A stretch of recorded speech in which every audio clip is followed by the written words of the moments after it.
Ayy, this ain't a drill. Only time I playing is on the field. And when I'm on the field, no, I got mad skills. And you know we bout to eat this a fast meal. Y'all gotta pay for this heat like a gas bill. We keep on coming back, so yeah, they mad still. Everyone sick, make them pay me some bad bills. Red, white, and blue like Superman, so you know we eating at the Super Bowl. Kill the competition, set up the funeral. Josh Allen catching all the shots you go for. We callin' blitz. Ready to start, we ain't calling no quits. I'm the #1 draft pick. A lot of y'all talk, but I ain't hearing it. Only listen to Keyshawn and him. Talk about the Bills, dominating on the field. All our players got them skills. Buffalo gon' make a kill. When we talk about the Bills, dominating on the field, and our players got them skills. Buffalo gon' make a kill. What's going on? Welcome back to another live episode of the Postpodiumpodcast, home of the all truth, no sodium takes. I am your co-host Aramis, and I'll be your experience. What does that mean? What does that mean? Well, let me just get out the way before I get nauseous. Don't say it. Congratulations, New York! Ah! Ooh, it stings, don't it? Ooh, it burns. Ooh. Congratulations, Knicks. It's like acid reflux. Oh, it's bad. You know what? I'm torn because, you know, it in true New Yorker fashion, I have people that take, ha! In your bed, I told you, ha! I'm like, this is why I didn't need the Knicks to win, because when the Nuggets won, I shed some tears. I smiled, went on about my day. They're like, in your face, dynasty. I'm like, maybe. But the thing about it is this is what gets me. Last year, I was talking to people and they were down on, they wanted Giannis. They wanted, LeBron, KD, the big names. I'm like, why? Like, your team is young. They're really good. You got some young up and coming talent here. Mm-hmm. And it's kind of nice to see that come to fruition where teams that have a lot of no-name players, if you will, take the chip. So I separate the city from the team because Jalen Brunson and Josh Hart and Katz, and I mean it's nice to see what they put together with the new coach and and for me it had no correlation to the Bills. You saw these things with the last time the Knicks won the title, the Ralph was built. Now they won the title. And this stadium's built. The last time the Knicks did whatever, the Bills did this, and I'm like, that's cool. Yeah, but we still got to take care of our business. The main thing's the main thing. That's standalone. Yeah, I'm not that superstitious, and I don't fall for that stuff. Because I want to win. Trust me, I want to win. I want to be a dynasty, and I don't want it to be tied to because the Knicks won. Right. Now, you know what I mean? Like, we'll never live that. Give it to New York City or New York State. Because I saw a video where there were true New Yorkers. I don't know where they were from, Brooklyn or whatever, but they were really there. And they're talking about how they would rather, the only team they're going to cheer for is the Giants or the Jets. He said, Bills? What are we cheering for the Bills for? I'm not cheering for them. Like, Bills are your New York team. They're like ain't nobody doing that. Better get with the program. They think we in Canada. I just, it's, for me, it's like, it's just a complex. New York City is just, no. New York City is the biggest city in the state. Yeah. What's the second one? Buffalo. So yes, let's all get along. Let's all get along. Carmelo Anthony. Oh, that was when Cayenne Anthony, Carmelo's son, when Syracuse came to play Buffalo. Oh, I didn't know he was already playing college. Oh yeah, he's a Syracuse, and he had a live where he was like, Buffalo, Rochester, they're not even in New York. You can't claim you're from New York if you say Buffalo. I'm like, nobody claims New York City when we say New York State. Right. Buffalo, New York. But the thing is, where was he born? Denver. Oh. You're not even born in anywhere near this area. Oh. You're born in the mountains. So you shut your mouth. Right. Shut your damn mouth. He was born in Nuggets Town over there. He was born in Nuggets Town. I forgot about that. So I'm like, wait a minute. Something don't add up. You're a little too light-skinned to be around here claiming New York. You don't need no chopped cheese. I don't want no Aki way. I don't hear no accent. No, cough out. Cough out. All right. Real quick announcement. We got Arthur Most joining us at 6 p.m. today. I really try to not rush our guests onto the show first thing, give us a chance to get up here and set up and give people time to get in and join us live and all that kind of stuff. Oh yeah, okay. So it gives people time to get in. Ha! Yeah, I mean, funny. Ha ha! It takes time, you know what I'm saying? It's a slow burn. It's a build-up effect to it. You know, bro, I was about the monster truck that's current in front of me coming in today. I was like, we're going 10 on the speed limit. Yo, it literally took me almost an hour to get here from Abbott Road. That's crazy. Like, that's crazy. I thought I wasn't gonna make it. It was the track. And what's crazy about it was like driving Uber today was like not a lot of people out. Mm-hmm. You know what I'm saying? And it's surprising because school is not done yet. Usually, like when summer lets out and there's no school and stuff like that. Okay, it starts to die down a little bit. It's understandable, but it's just been a weird. It like last week up till now has felt like the longest week ever. Am I wrong about that? Like I feel like it's been so long since we've done a podcast. Oh yeah, these one days are they're messing my chi up because really? I get real comfortable and I'm like, oh, I got a show to do. Oh wait, no, I don't. No, this is Monday morning. I'll be real. I'm missing something. I didn't do my notes. But it was funny because Laura texted me. She IM'd me this morning. She was like, What's Aramis' thumbnail about? I said, I don't know. She thought it was being funny. I was like, So she put up like, well, I guess we'll find out together. Won't we? We will stay telling people like we don't talk about we don't the talk about topics it of all. the show before we get. They think we do. No. There's no rundown, no notes there. We do it on purpose just because of just the shock value. Nah, I try to think of the most intriguing thought exercises, conversations that I'm interested in, and just bring it to the forefront. And if it becomes something, great. If it doesn't, we come up with a bunch of other stuff. Yeah, we got stuff. That's really what we do. Yeah, I mean, I was watching other podcasts. They're not even talking about Bill stuff no more. They ran out. Yeah, they're doing wing reviews. They're doing state of the city. This, that, and it's interesting. Yeah, it's interesting. I like that. I like to change the pace and seeing those personalities branch out. Because you're good at football. You're good at the Bills. You're good at hockey, whatever it is. But when they branch out, and I think that's what gives GR a lot of his luster in the morning is that they go off on weird tangents and you get to experience their life, their personality. Yeah, I mean, we like to bring that. We definitely like to bring that, and that's because we got a lot of it. We got a lot of experiences, and you guys would probably love that. Let's see. Let's do a roll call real quick. Let's do it. Let's see who we got in the building. I saw Tommy kick it off. Got J Ham SDB, Slim Nady. We got Sandra King, Billy D. Williams. We got Laura. We got Tommy. And we'll have more people soon. Laura said your thumbnails are great. They always make me want to tune in. Good. We need that. Thank you. That's really what I be trying to do, but apparently YouTube doesn't agree with me. It's all good. I mean, it is what it is. We're gonna fight the power. No doubt. We're gonna take it to the man. Keep it strong. Do I watch UFC? No, I don't watch UFC. I used to watch a ton of UFC. Did you? I was a Frank Mir fan. I was a GSP fan. I'm still a John Bones Jones fan. Like I was there when he first started. But I don't know, like once Brock Lesnar kind of took over and he was the heavyweight champ for a while, I was just like, because there was no skill involved. He just laid on, right. So for me, that's my kind of thing. I ducked out. Just start pounding on cats, but of course, spoken like a true big man. Of course, no tactic. Just start throwing haymakers. You should see me play UFC. I'll be doing overhands the whole time. So the thing just started turning. Oh man, screen turns red. Oh, I got your snap. Oh, you about to be leaking? Nah, it's funny because I played football. I grew up watching wrestling, but stuff where I really think somebody's gonna get hurt, I try to stay away from. Like real fights and stuff. I don't watch stuff like that. People, because one thing in UFC you could possibly get an injury. I've seen what was the guy's name that broke his leg kicking doing a shin kick.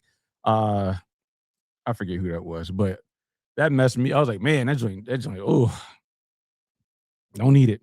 If I can avoid it, I will. And, and the thing about wrestling, like WWF, WWE is scripted. So it's going to go from the time they say, the pay-per-views from the time they say to the time they say. And it's going to go over a little bit. But you get one good sucker punch in there, down goes Frazier.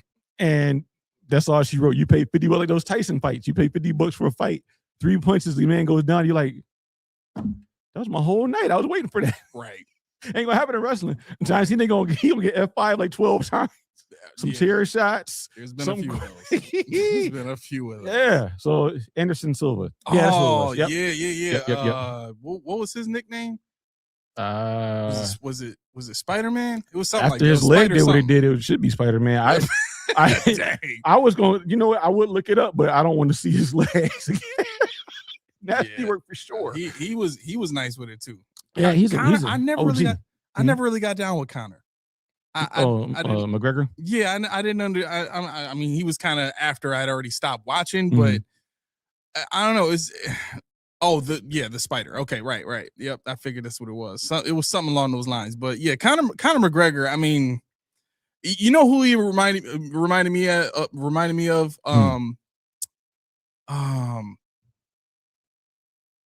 Who? There was this young cat that fought GSP, and he was talking so much stuff before the fight.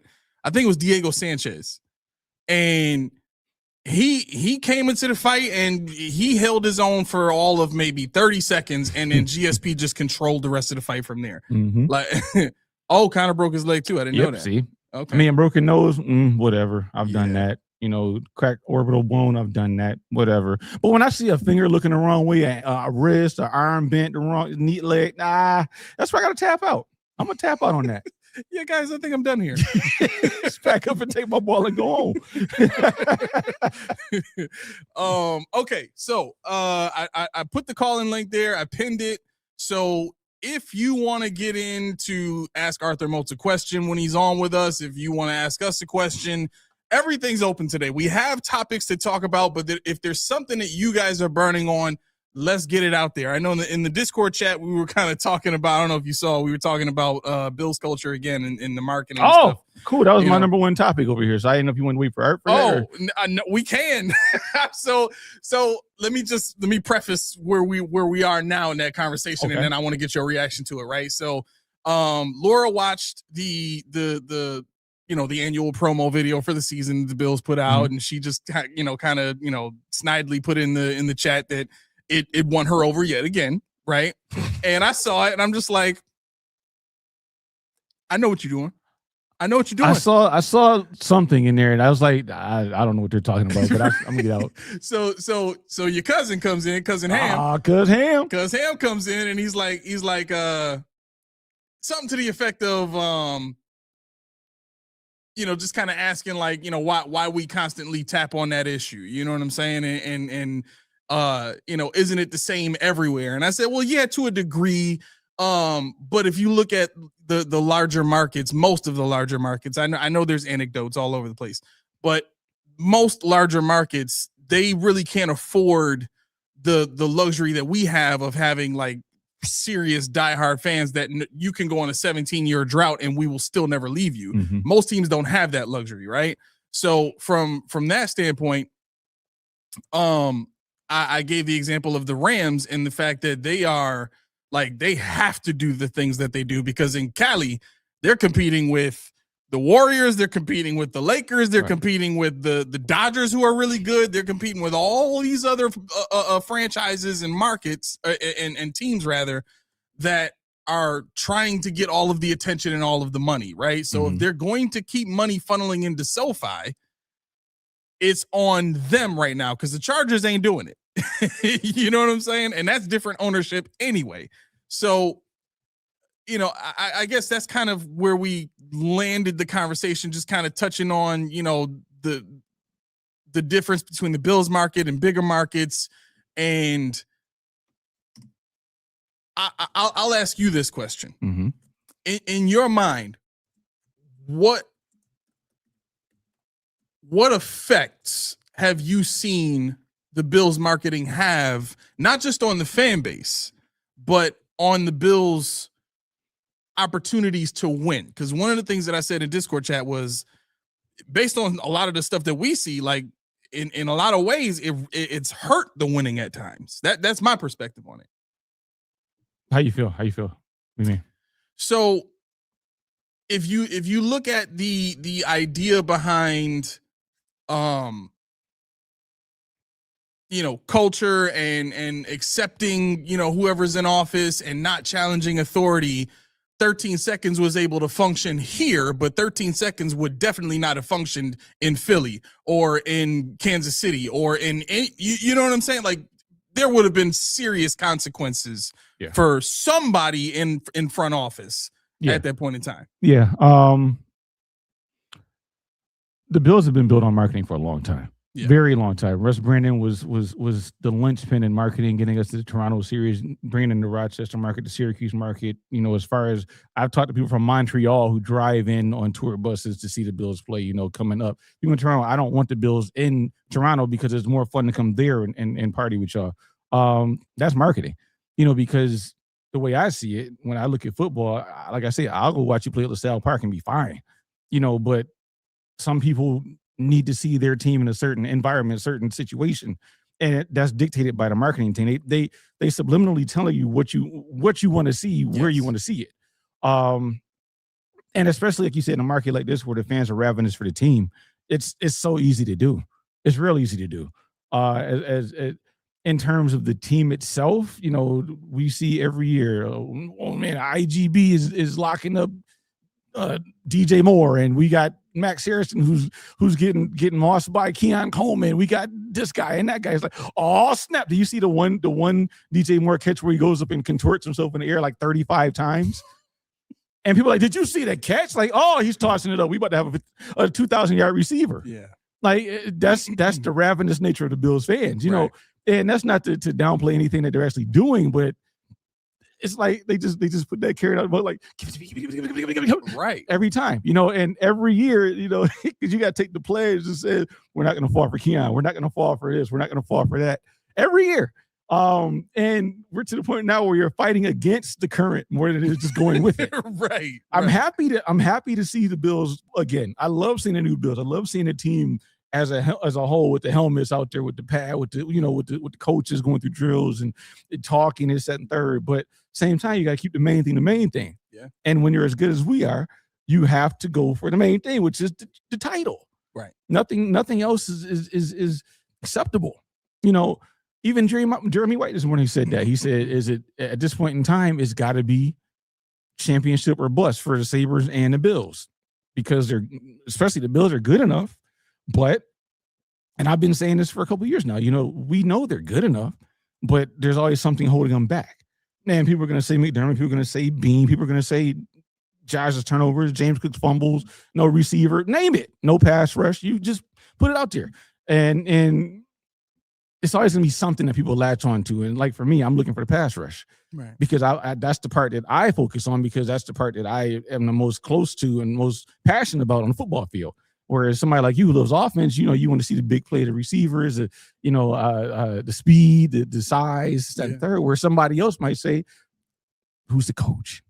What's the culture?" And the culture is what I want to get into. So I'm going to hold off on that because I really want to talk about that with Arthur. Okay. So I'm trying to tap dance around everything. No, that's cool. So let's do this. Let's jump into the wide receiver conversation, right? Because I thought this was kind of interesting the more I thought about it. And this kind of lends to a lot of what we've seen the franchise do just from a reactionary standpoint, right? We saw the Bills hire Rex Ryan because they had just got done dealing with Doug Marrone, right?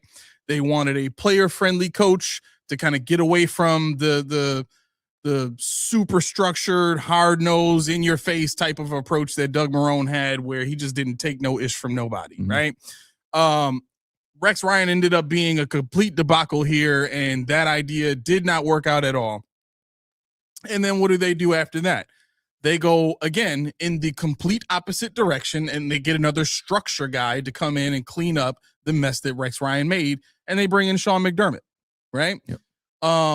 Sean McDermott had his tenure here. He did what he did. He didn't do what he didn't do. And now what do we have? Another player-friendly coach. This guy happens to be offensive. Doug Marrone was considered offensive. Right? So the offense, defense, then they went defense and structure. Now they're going offense and free. right? So little subtle things like that you can look at and say, well, man, they don't seem to really understand how to take a happy medium approach. It's either one extreme or the other. And I'm very careful in using words like seem and all that kind of stuff, because I don't want what I'm saying to be taken as I'm calling the Bills incompetent. I'm not, right? But watching people's behavior gives you a little bit of an idea of how they are. It may not be the complete picture, and they can probably clear, that person could probably clear things up for you, but we're in a situation with NFL franchises where they don't ever really let you know what's going on until somebody is fired. And then you find out after the fact, right?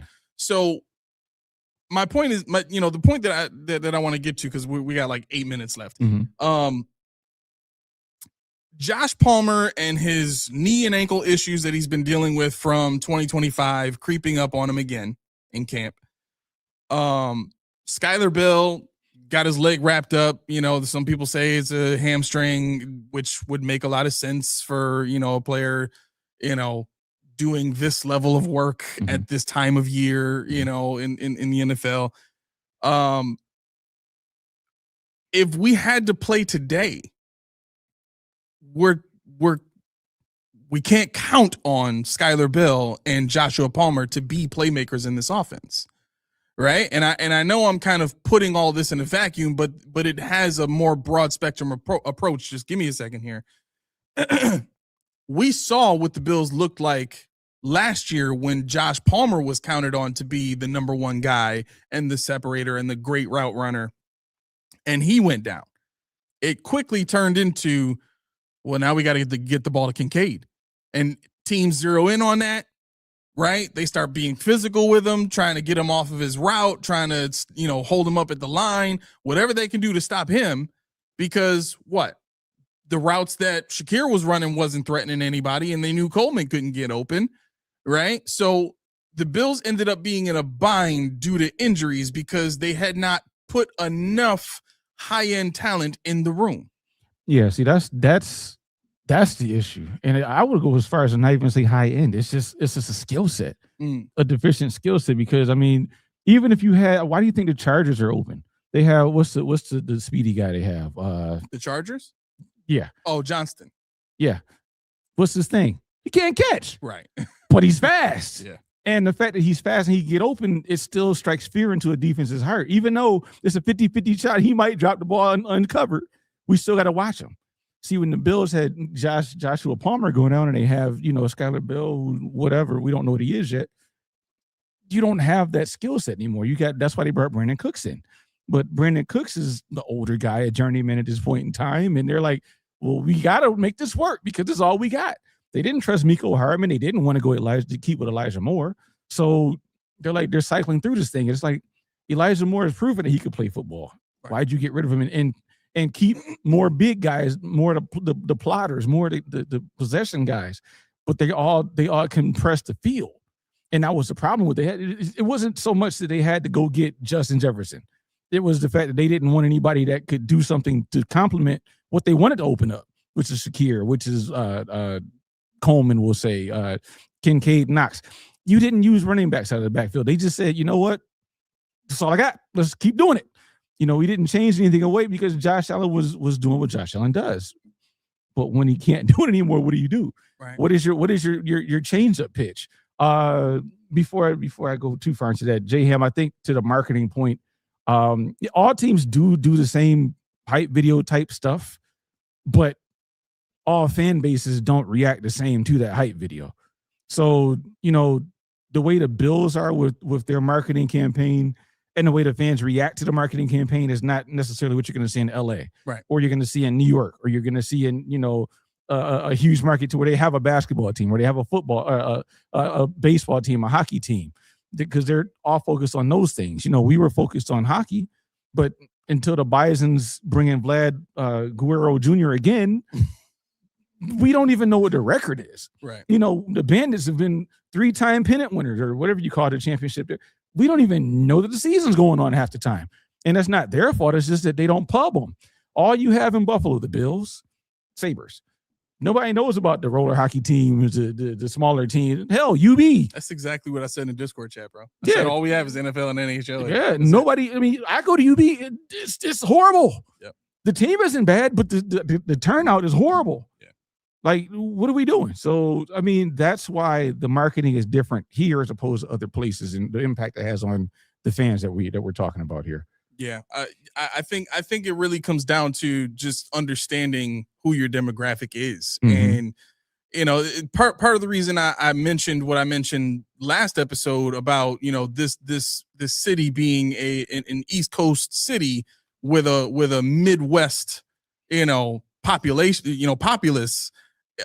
That's the vibe that we give off here, and people expect New York City arrogance when they come here because it's a city in New York State. Everybody thinks that everywhere in New York State is like New York City, but they come here and they feel like they're like, I drove some people from Kansas City, like, everybody's so nice here. I drove somebody else from Minnesota, like, everybody's so nice. Like, we get that all the time because we're so just laid back and normal here. You know what I'm saying? Like, we don't take ourselves too serious. We don't take too many things too serious.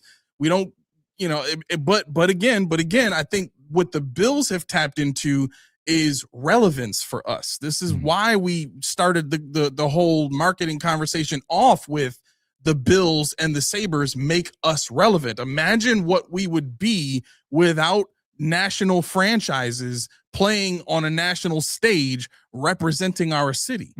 You know what I'm saying? We might be a lot more focused on a lot of other things. Maybe we might be more productive in certain areas than others. We don't know, but I'm simply saying that to say that when our reputation is on the line, the city comes through. Right? When our reputation was on the line with Damar Hamlin, we came through. When our reputation was on the line with Andy Dalton and helping us get into the playoffs, we came through. Like, we represent ourselves well. Yeah, I mean, when did he with Lamar too? Didn't they? When he had the concussion, and he donated. I'm like, where we get this money from? but that it's perfect that you bring that up, because that's exactly what the Bills see. Right. When they think about how to market to us, they see what causes cash to flow out of our pockets. And that's all marketing is designed to do, is what type of imaging, what type of language do I need to use and put in front of you in order to make cash flow from your pockets? Right. That's what it's about. Yeah. No, I mean, I think I think you're right. When you're talking about Josh Allen's grandmother and everybody know they donated $17, when you're talking about after losing the playoffs for the fourth time, everybody still goes to the airport and stands at the fence. After a while, it's like, okay, this is what they're gonna do. This is what they're gonna do. And after, it's almost like it's, what do you call it when it's self-sufficient now. It's self-igniting. They don't have to do anything anymore. It's just like, just put something out. Don't take it and run with it. Right. I saw something earlier on what was it? Oh, I have it here. It was you want to laugh? And Dorothy, don't at me, because this is going to be triggering for some. I saw it from NFL Drop, a rumor. Buffalo Bills could move on from Josh Allen if they don't compete for Super Bowl this season. Allen, 30, is heading into his 9th year with the Bills. Like, the time it took you to write that is hilarious. There's more than one reason. One, the Bills are never going to get off of Josh Allen. Two, Josh Allen doesn't really want to leave Buffalo. Maybe in a few years he want to go back home to, if his pistachio business takes fire or whatever. But I ran the numbers here. I said, me. I said, so what would this cost us to trade Josh Allen? Really quick, before you do that, I want to bring Arthur Moats in on this conversation. Oh, he's here. Okay. He's here. He's with us. Right. Get ready, y'all. Friend of the show and Buffalo's very own Arthur Moats. What's going on, brother? How you been, man? Man, cannot complain. As always, a pleasure to see you, man. Appreciate you having me on. What's the word with y'all, man? How we doing? Hey, man, I ain't never met you. It's Keyshawn. What's up? I ain't never met you. It's my Let's go, man. Look, it's a pleasure, man. Good to see you and good to meet you on the other end as well. So let me catch you up to where we've been, because we were trying to find a few things to set up with, and we set up a few conversations. In our Discord chat, we talked a little bit about, the way that the Bills market to their fans versus how bigger market teams market to their fans. Okay. And we were just kind of talking about the idea of understanding what marketing does and understanding that, the Bills fans here in general are a different breed than fans in other places, right? Yes. We can stand the test of time of 17-year droughts and stuff like that. And frankly, to be real, the team knows it. You know what I'm saying? So while it's a badge of honor for us, we also have to understand at the same time that there's going to be elements of the way that we get marketed to that put us in a position to support even when 13 seconds happens or even when 4th and 5 happen. You know what I'm saying? So just here's my question to you, and I think get you in this thing with us. Hopefully on the same side. I'm sorry, I caught you mid-sip. I keep doing this to you. I'm sorry. I'll get him back. Don't worry about it. I'll get him back.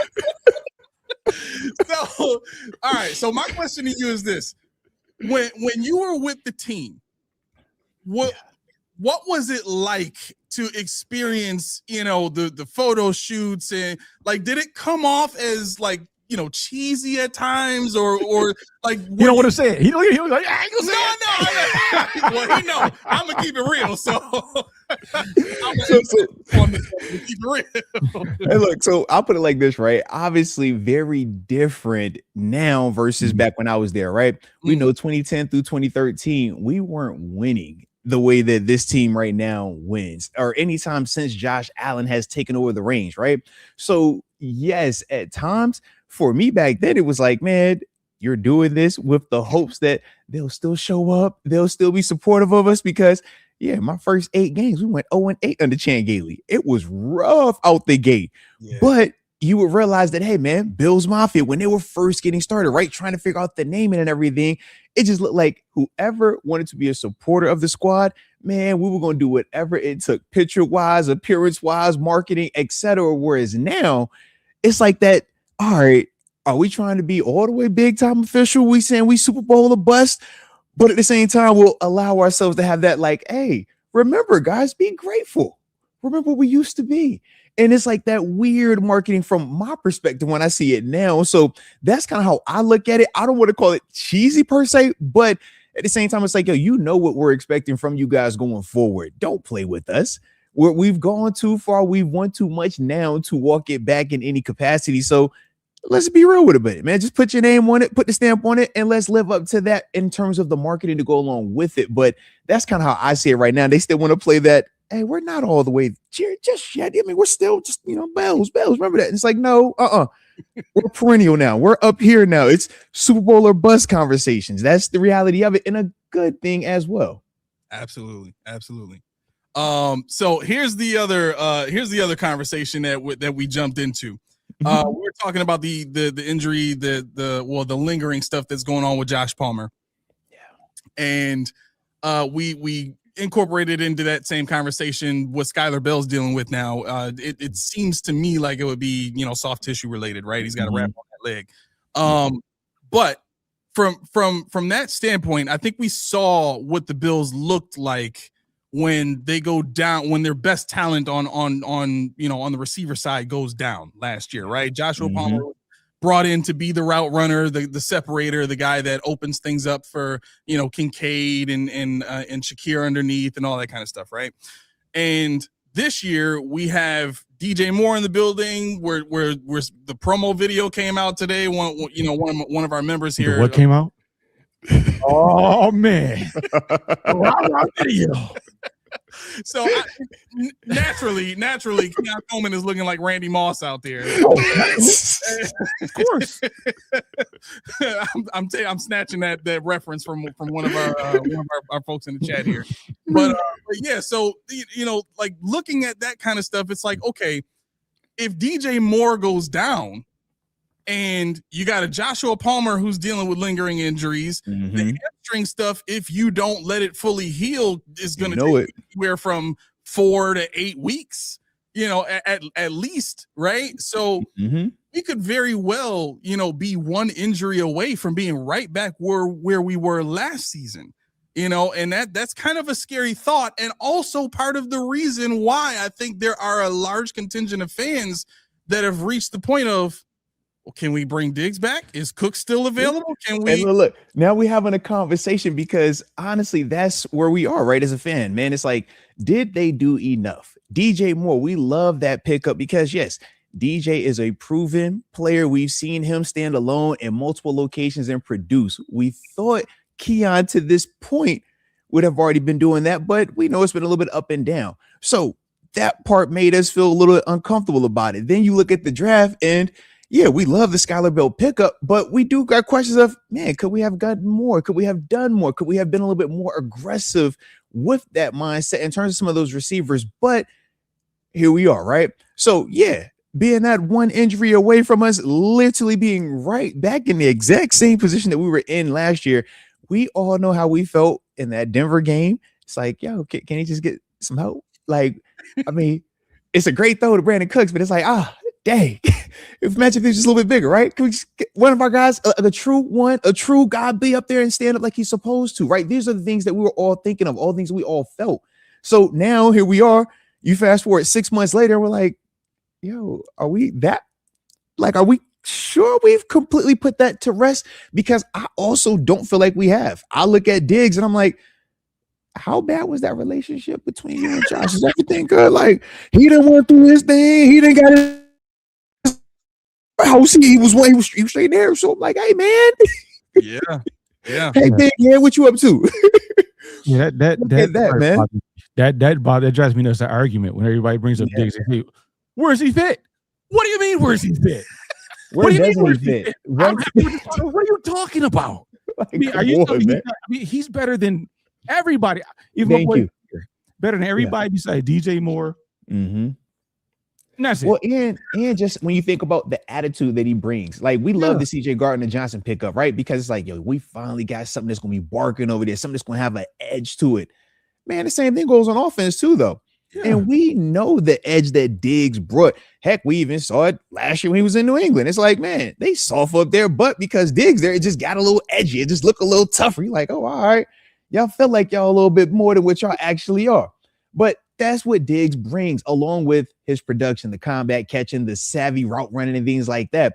So that's definitely something for me. I'm glad we started with that name. I thought you was going to come here and talk about something. What about Brandon Ayuk? I'm like, no, don't do it like, no. Keep taking far away from that one, man. We don't want that one. No. I'm good on him. Yeah, I'm good on that one, man. Yeah, no, but I mean, like you heard Joe Brady say it. He said, I'm very, Matt Perino sat down with him and said, I love this room. I love this wide receiver room. And everybody's talking about, well, Diggs don't fit. Do you not recognize talent? What are we looking for? Look, where doesn't he fit? I have no idea. He can't play. Like, I'm sure we can. Even us three right here can find. Okay, do you want to play Diggs across from DJ? Do you want to play Diggs with DJ and have Skylar out there? How you want to do it? You got options. And since when is having like legitimate talent, dudes that can produce at a crazy high level consistently? Just last year, as a 1,000-yard receiver. Since when do you not have room for those guys? This is what I'm trying to figure out. Like, I'm trying to figure this. When did the car get that crowded? Hey, man, you too good. We ain't got no room for you now, baby. All right. No, I don't agree with that one. That's tough. I'm sorry. Go ahead. Like I say, and that will make your point because that took me into the overarching point I was going to make for today. Okay. Go ahead. So to me, that's kind of like saying, Myles Garrett doesn't fit in LA. He's in the 3-4 in the NFL. Like what are we talking about? He's a huge talent. He'll work it out. He'll figure it out. Yeah. No, they're gonna run a 4-3. Look, everyone else play a 3-4. Miles is running a 4-3 DN. Okay, that's the new defense. All right, y'all call it what you want to call it. That's what that is, though. Yeah. You're gonna hear wide 9 called into every play. You're like, what type of call? Oh, I guess that's the rush right there. He's for sure the rush. Okay, don't worry about him dropping it. No 3-4 is ambiguous. That's it. It is what it is. He's running 1-5-5 cycle every now and then. Right. Myles Garrett is the only rusher. Myles Garrett's the Mike. He's the end. He's the safety. But this goes back to what I thought about the culture change. The thing I thought about the most was I was listening to GR. I don't know if you do anymore or whatever, but Tim Graham was talking about the music they play now at the practices and how it's edgy and how it's NSW whatever. It's so was that, and that's one of them. The ones you came short at work. That one, yeah. NSFW, yeah. No, he's like, well, they got they're saying the N-word, and it's like, yes, they are. And I guess they had a kid come up there and for the next day, so they changed music a little bit. Okay. But I mean, this is my thing. Because do-rag, words all over the place. He leaves with a do-rag and a big jersey. Oh, yo. He like gang. So say the Make-A-Wish came through, they had to put the clean version on. No. And then the kid in the wheelchair is leaving, throwing gang signs. Like he comes in. Hey, yo. They corrupted him that fast. That would be good. That's funny, man. I mean, it's on the surface, it's like there's a lack of integrity, lack of culture, the old culture. Yeah. But when I look at this team, I'm looking at one thing. What's the demographic? Mm-hmm. Black. Yeah. What's the age? Usually about 25. Yep, young. Mm-hmm. So how many of those guys know about Metallica's Enter the Sandman? They came out in 91. I mean, Nelly's hot. Some of these dudes aren't even born when that song came out, realistically. Yeah. None of them, because you think that was what? That was 30, 35 yeah. years ago. So, I mean, Nelly's hot in her? What is it, 98.5? White Stripes? Yeah, Dawkins 32 this year, and he's the oldest player on the team. Oh, my gosh. I mean, talking about White Stripes. Caroline from 1969? Yeah. I mean, they supposed to get hype off of this? Yeah. You go to the state. All right, you were in the state. You had to do this. Yeah. You had to do. You were out there. Look, you got to learn the classics. And look, they teach you early on. You're gonna learn these classics. These are the ones that we're gonna play, and you better know the words. Okay. But other than that, this is what we own. But these are the classics. You got to know the classics. And every team has their these are the 5 classics. When these come on, you better know the words. All right. And that's how it is. But other than that, you yeah, man. We gonna love this over here, and then you'll learn to love these right here. But yeah, absolutely, man. And I'm talking about. I'm listening here indoctrinating players. Yeah, I go to the gym. I'm listening. I'm listening to Freeway. I'm listening to Young Buck. I'm listening. I can't see CJ GJ listening to Sweet Caroline and just doing. Like, yo, CJ, get hype, bro. What you doing? What's wrong? Come on, turn it up. Right? Tripping. So this was my thought on the wide receiver deal, right? I think when you look at the way the Bills have kind of, and I started to set this up at the beginning of the show too. When you look at the way that the Bills move from the standpoint of whatever doesn't work for them, they tend to move in the complete opposite direction, right? Yeah. And I gave the example of Doug Marrone was there. He left, after the team was bought. And at that point in time, the reputation was he's, hard-nosed coach and didn't take no stuff from players and was hard on guys. And look, that was accurate. It was accurate. Yeah, it was accurate.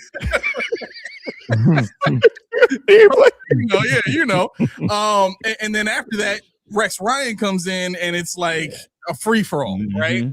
And that doesn't work out either. So then the next thing they do is they go right back to hard structure and a defensive-minded head coach this time, right? That lasts as long as it did, and then after that, what do? They go back to the player-friendly coach, right? So I combine that thought with these two things.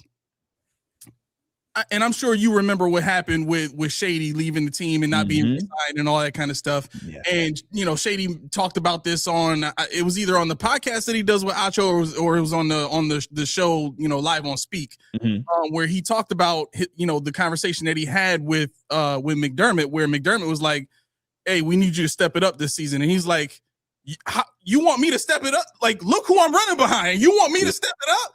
I put up 1,500 yards last season, and you want me to step it up? And after that, they let Shady go, right? Who did they bring in after that? They brought in Motor, Singletary, and Frank Gore. Guys who are Frank Gore, the OG. Yeah, the dad. Yep. Look, put some respect on it. You're right. My bad. We had both in both came through the organization, you know, so we got to senior that one. All right. I mean, he was like 52 when he came in, though. It was. we got to watch out for Junior coming through the door at any moment now.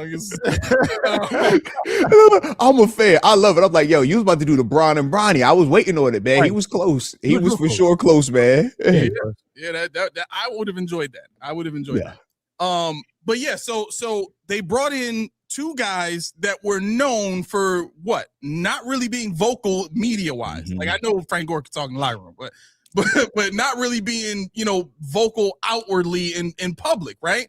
And then you look at the Diggs situation.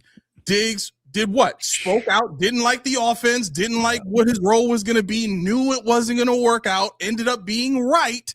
And what do the Bills do as a number one wide receiver solution? They bring in one of the few number one receivers in the league that doesn't do a whole lot of talking and expression to the media. Yeah. And to me, it's kind of like did Diggs ruin it for us for wide receiver ones of that level? Okay, now I see where this is going. All right, before we further, you were Johnson, right?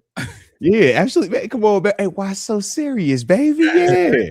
Well, we got asked in the I thought so, but I wasn't. I wanted you answer. I ain't want to answer for you. So yeah.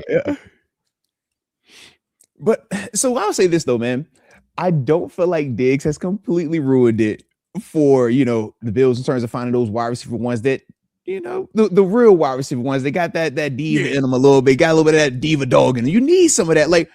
All of those great wide receiver ones that we think of them, or at least the majority of them, they got that in them, and we usually do see it to a degree. It's like you have to manage it as long as you can, though, and then after that, man, you got to let that thing go and find the next younger version of it, and then when that starts to get all right, same concept. So to me, I do feel like we can find that. It's just the question now of when do you find it right place, right time? Because remember, Diggs, that wasn't a draft guy.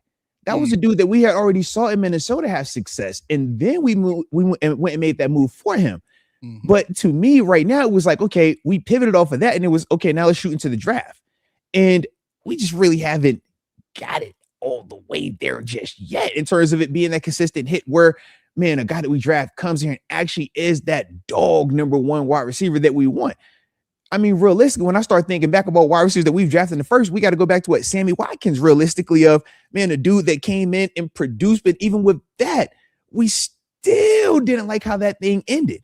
Gabe Davis, I don't feel like we ever had the expectations for him to be that level of wide receiver one. We thought he was going to be a really good, but I don't personally feel like we thought of him in that like frame. So outside of Keon Coleman, we really haven't had another one where we felt like, yo, man, this guy is in that same mold. And I just don't know if we're finding it or if we're shooting in the right place right now because we didn't find the one that we remember the most from there either. We found him on somebody else's roster, and I'm hoping maybe DJ Moore is that new version for us right now. I like the idea of that. I'm sorry, go ahead. No, I was going to say, I still would love to get a DJ Moore and pair him with the next DJ Moore in the draft. A cost controlled contract where you can groom them under a DJ Moore, under a vet that you don't have to rely on to be that number one. If you could see this team, I don't have. Tell me if I'm wrong. I don't have faith this team would slide DJ Moore to number two. I don't think they would.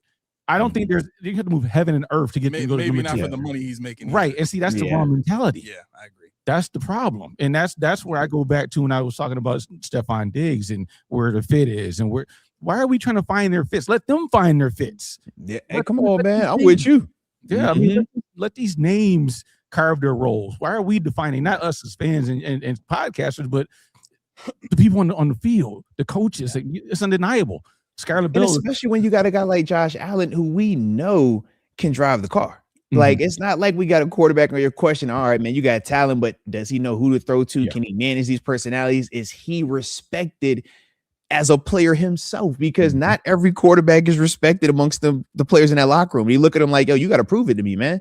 But for Josh, it's like, man, this is a league MVP. This is a dude that we look at and say, yo, that's the baddest dude out.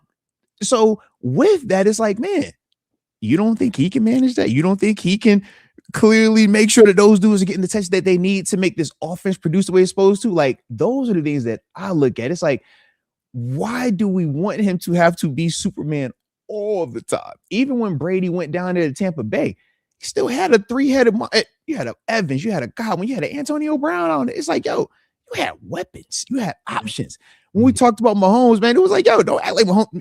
We know you had a Tyreek, but what about that Kelsey dude you had, man? What about? It's like, yo, you give them pieces, man. So that's my only thing. It's like, why do we want our guy to always have to like show I could do it with less than? No. Let's can he come to the fight with the same type of gun that they got? Right. I would love that. That's all. Yeah. It's really interesting you bring that up because I did a quick study on Josh Allen's impact on the offense. You don't ever do that quick. Huh? Quick. It was quick to him. All right, it was quick to him. Hey, you see what I'm saying? Jeez. He said I did it quick. Boy, you ain't never done that quick. Wait, better stop this line, man. Not taking my cap off today. So when you go through the numbers and you look at the first thing I did is I looked at the top offenses in the league last year. Yeah. And it goes Rams. Hold on, let me pull this up. Rams were number 1. And then who was after the so it goes, oh, come on, load up. All right, it goes Rams, Cowboys. You done messed up. You got 2 on here now. I'll wait. You got 2 on here now. Yeah. I see. Sorry. Anyways, all right. So Rams number 1, Cowboys number 2, Patriots number 3, Bills number 4 overall offense last season, and then Detroit was right behind them. Okay. Now here's where it gets interesting. Matthew Stafford's impact on the offense was such that he was responsible for 68.5% of the Rams' total yards from scrimmage, and he accounted for 74.1 of the team's offensive touchdowns. Okay? All right. Right? That sounds pretty productive. It sounds like something you got his hand in the pot. Mm-hmm. For sure. Now, yeah. Dak Prescott accounted for 73.5% of their offensive yardage and 71.1% of their touchdowns. That's okay. Facts. Yep. He's one of the most slept on quarterbacks out there. Facts. And they asked him to do a lot. Oh, they asked him to do a lot, man. Wow. It sounds very familiar. Very familiar. All right. Now, here's where, where's Drake May? Oh, here it is. Okay. So Drake May accounts for, where's Drake May's numbers? He's in New England. You are taking a lot of liberty with our special guest here. I feel empowered today. I don't know why. Where's Drake May? Oh, yeah. I heard he's up part of town. I heard he's in Foxborough. Yeah. Okay. I don't have May's total yardage attribute here, but he accounted for 76.8 of the team's total offensive touchdowns. And when you scroll down and you look at little old Joshy, check this out. Check this out. All of those guys, 70s, one of the guys I think was close to 80%. Josh Allen personally generated 66.4% of the team's total offensive yardage and was directly responsible for 62.9% of their total offensive touchdowns in 2025. Okay. Now here's where it gets really interesting. Here's where it gets really interesting because we know for a fact that the Bills didn't really allow him to do much last season. Right? Now let's go to Josh Allen's best season of his career, which was 2021. Right? But I'm sorry, 2022 by the numbers. But I think his 4,500 yard season was 2020, if I'm not mistaken, right? In 2020, Josh Allen accounted for 78.3% of the total yardage and 76.7% of the total percent of the total touchdowns. The man was running the show, right? Well, who was the OC then? Hey, now. Okay, but say that matters. That matters. Yeah. Okay, so like, whoa, he did it. That's kind of where I'm getting to, and I promise the point is coming. I like the setup. All right, You do. shoot me. We've been friends for a long time. He knows. Your Madden game was slow burn, so I get to take Oh, hey now. Oh, he ain't lying. I'll play for real. Bro, Just like TV. I kid you not. He's the only person that frustrates me on Madden. Everybody else I play, you know how it is. It's a free for all. You just throw the ball down the field. Just play, yeah. Like, Nope. This dude is literally like, I got to do checks at the line. I got to slide my No. He makes me do all Hey, that. look. He's sitting there using all the play clock up. Be like, hey, bro, come on, man. You ain't got to snap the ball with 5 seconds on the clock every time, man. For real. Yes, you can imagine. All right, check. I'm gonna go through this real quick.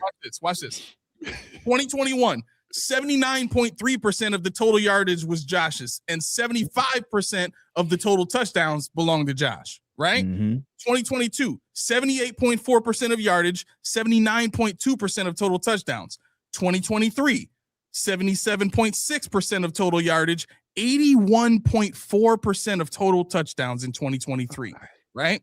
Now, here's where Joe Brady comes in. Watch this. 69.8% of total yardage in 2024, 73.2% of total touchdowns in 2024. Okay? In 2025, last year, I gave it to you 66.4 of total yardage and 62.9 of total touchdowns. Now, to that, I would say we've already heard a lot of reports from Tyler Dunn and other people that Sean McDermott had a real impact on the direction of the offense, wanted to be really run-centric, wanted to make things easier for his defense and you know, all that kind of stuff, right? So what the point that this brought me to, the conclusion of all this, is we're in a position now offensively with a guy that has not just a great offensive mind and calls plays, but has one of the best schemers in Pete Carmichael in the room with him. And you factor into that the best quarterback in the NFL today getting an opportunity to go back to some of these earlier numbers that he was putting up and making more of an impact on the game. And oh, by the way, now you might actually have a defense that can rival the accomplishment of what the offense is doing. The Bills might be on to something here.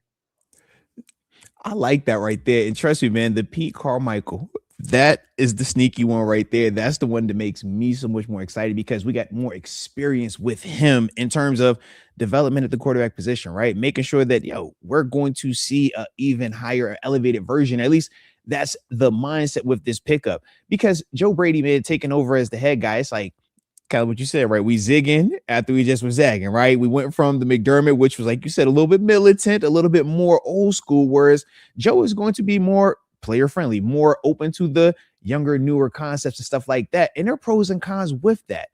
But as a whole, it's like, man, you don't want to just go completely there and lose some of the structure that has helped the Bills over these past couple of years get to where they are. And I think that that's where the Pete Carmichael element is.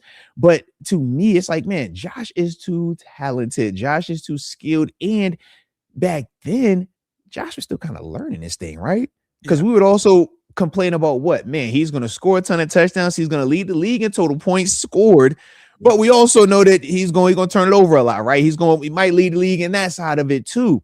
But we've seen that now change. That no longer is the narrative, or at least like not last year, right? So for me, it's like, man, what is that like when you're building upon that, but giving him more weapons, or he's feeling more comfortable because of the scheme, because of the familiarity with it as well, but now with more nuance, more detail, that as a whole elevates this thing even more. So I mean, as a fan of this situation, it's like, man, you have to be a little bit more optimistic around it, just seeing where this thing is going, especially when you read off that data like that too, man, because some of his best seasons, you look at who was with him, man, and who was the coach and who was that, the whole situation. It's like, man, where are the parallels? And now we're starting to see some of that.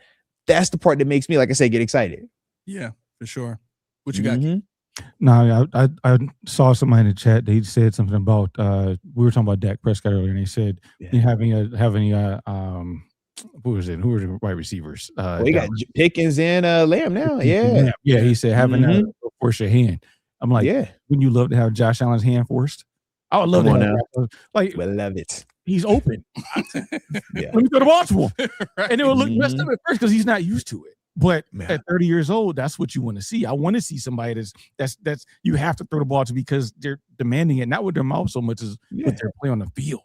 And it simplifies it. Yeah. Man, you don't number one wide receivers don't have to beg for the ball. Man, it's like, yo, watch the dude. He's open. You trying to distribute the ball elsewhere is cool for the team, but that's why those number ones get pissed because like, yo, I'm open. And if I'm open and I'm a better option, why are we wasting it down, throwing it over here to a guy that's either not open, isn't consistently catching the ball, or can't provide the explosiveness after the catch? Yep. But man, I've played with some number ones, man. Whether you're talking Stevie Johnson, obviously here in Buffalo, man, I had an Antonio Brown in Pittsburgh. It's like, yo, you get those guys the ball because they're open, because what they do when they get the football in their hands, and you're looked at crazily when you don't get those guys the ball. It's like, why are you overthinking it, man? Yeah. Don't overthink this thing. Wait. Are you saying everybody doesn't eat? Look, man. Listen, man. I like the kumbaya, okay? And look, it all sounds really good when you're trying to make it where, hey, man, nobody's feelings are hurt, right? Everybody's the same. Hey, everybody's gonna eat. But I like to have a head of the table, okay? I feel like we like an alpha in the pack. Yeah. At some point, can somebody say, it's me, I'm the guy? Yep. I don't care about what comes with that. I know it's some good and some bad, but it's like, yo, I love direction. I love a guy that will stay and say, yo, I'm the man. You want that, because otherwise, when it's time to make a play, you don't want everybody looking around saying, all right, who can you do it? You gonna make the play? You stepping up? They say everybody can eat, man. So why don't y'all do it? Right. No, I want the guy that's like, yo, it's me. If you're not throwing me the ball, you're playing to lose. Like, I want that guy. And then you allow Josh to make the decision. Right. Allow Josh to make the decision of, okay, if I don't go here, I better be right. I believe that Josh can make those decisions. But it's like, man, when has that ever been a bad thing? No. Like, from my experiences, even going back to high school, it's like, yes, man, you want the guy. Everybody wants the guy. You want the guy, man. Like, either you throw it to me, or you threw it wrong. That's the it. Yeah, absolutely, man. I'm always open. I'm afraid that the mafia won't go for it, because if that's why I was thinking. But this is my thing though. This is my thing though. They won't go for it until it's back and it's producing, because just like we've seen around anything sports related, no matter how bad it gets, when you start producing, we know this.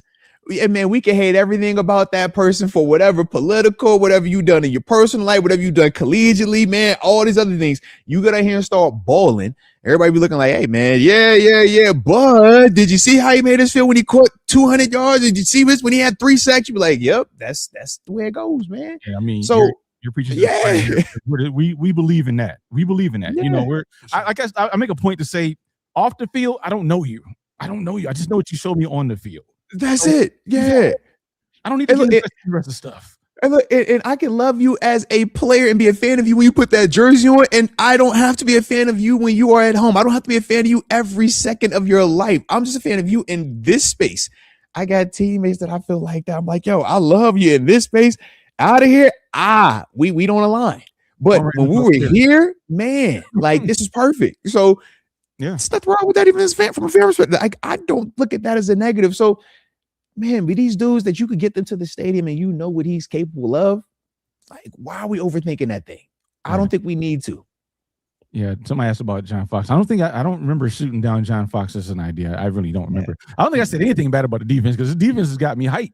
Yeah.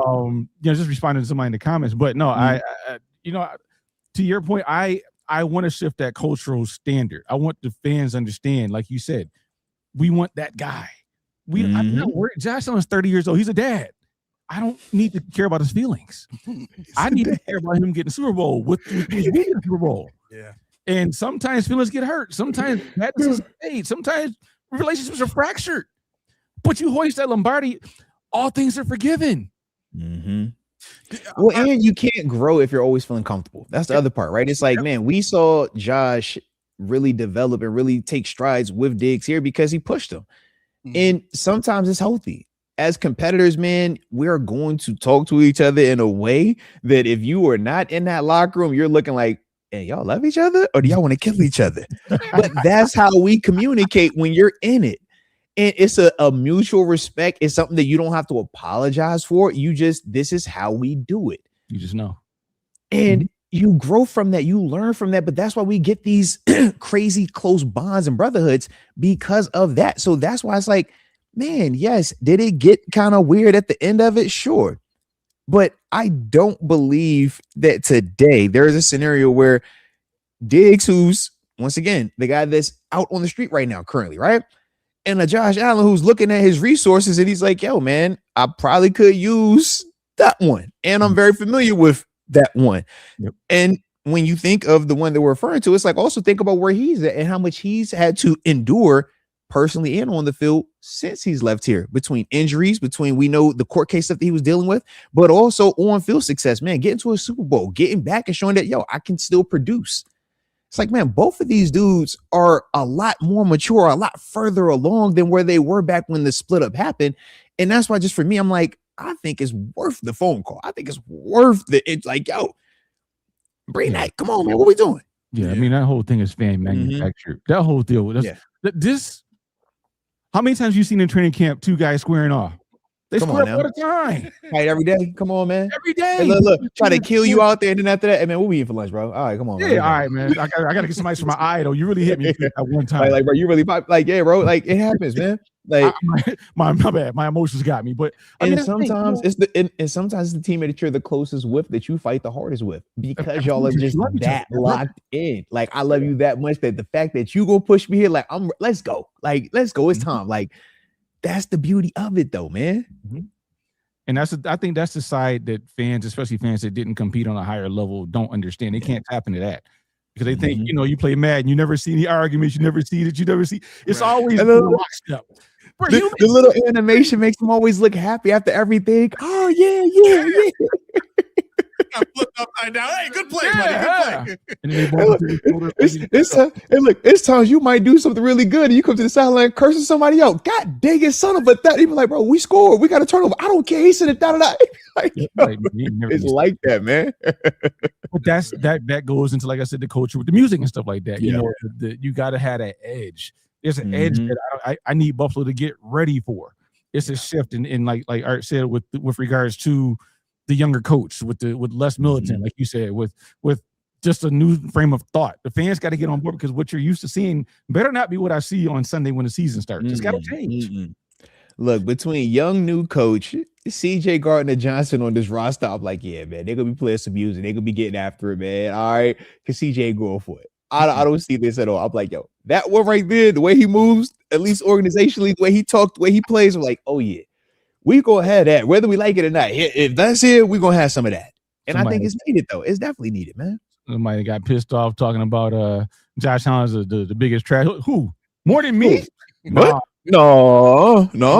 I gotta step it up because they don't know me very well. All right, we got a caller real quick. Let's get Nico in here. Nico, what's up, man? Hey, what's cracking, guys? What's up, man? What you got for us? Hey, what's the word? Thunderbird. Hey. I love it. I gotta remember that one. Well, a couple points. What you were saying, Aramis, about the if Palmer or Moore goes down, who do we have? And in reality, you could say that about any offense. You take Rashee Rice off of Kansas City. What do they got? Old Kelsey. I don't think he's dependable. You go to the Texans. You take down. I mean, the Bengals. You take away Higgins. You take away Chase. What do they got? Gesicki. So I mean, you can really make that point about any team. But that's just my opinion. Like I'm saying, that's my opinion that you can do that with any other team and say, okay, what do they got when they drop the two pass catchers, top pass catchers? Nico, so, we don't qualify here. You go ahead and say it with your chest. Know my opinion. No. Yeah, no, you know what? I get the point. I do. I understand that. I think my initial reaction to it is Higgins and Chase are on a different level in the same way that Pickens and Lamb are. Time out. You got to say with all due respect to make it sound nice when you're saying that, man. You got to say with all due respect. Right. Yeah, come on, man. You're right. I'm still learning. All right. Now you can get it off. Now you can get it off how you want to get it off. I just with all respect. But man, Right. However, it's funny because he's telling me like everything that Art is saying to me right now is like toning me down. But when I get on with him, he's like, "Yo, keep it real. Tell how it is." yeah. Wow. But when I'm on my show, I gotta tone it down, don't I, Art? Don't I? No. You're confusing. I'm kidding. So Nico, real quick. So I would say that when we're talking about it, like my reference to DJ Moore getting hurt and the Bills kind of being in the same situation, I think when you look at what the Bengals have done, if you take one of their receivers away, they still have another great receiver for Dallas. If you take away one of their receivers, they still have a great one. The Patriots have structured themselves now where if you take A.J. Brown away, they still have Kayshon Boutte. They still have Romeo Doubs, who I believe can step up and be a number one receiver in the league if given the opportunity. And there's several other teams in the league that equip themselves with multiple weapons where if a guy goes down, well, we'll just start funneling everything. Like, think about the Jaguars. Like, nobody even thought about Parker Washington last year until BTJ got hurt. Right. And then they realized we got our own Amon-Ra St. Brown right here in the house. Let's sign him. Mm-hmm. You know what I'm saying? And I think the thing that we haven't seen the Bills do is, oh, shoot, Josh Palmer went down. Okay, we're going to start getting the ball like crazy to Shakir. We're going to start giving him 10 balls a game if we have to move the chains and watch Shakir turn into a superstar. Yeah. Like, that's the trajectory he was on, and then just somehow that stopped. Yeah, I think to that point, to take it a step further, you had a Skylar Bill kind of guy waiting in the wings. You're not depending on him to start day one like other teams. You have Rashee Rice or whatever, and they know Rashee Rice. They got a contention plan. We just don't know it because we're not privy to the talent level that these guys have that we haven't seen yet. Yeah. But we know, the Bills we've seen. Josh, thank you, Nico. He said, y'all agree with nothing. I'm out of here. Nico's cool like that. No. See what happened when he said, "Yeah, Palmer, yeah, man, and Jamar Chase and T. Higgins." Said, "Hold on. I know you ain't just say that one. You said them one." Because that's why he lost. So I was like, I knew this. But yeah, no. When you're looking at other teams, you're saying their top two guys are down.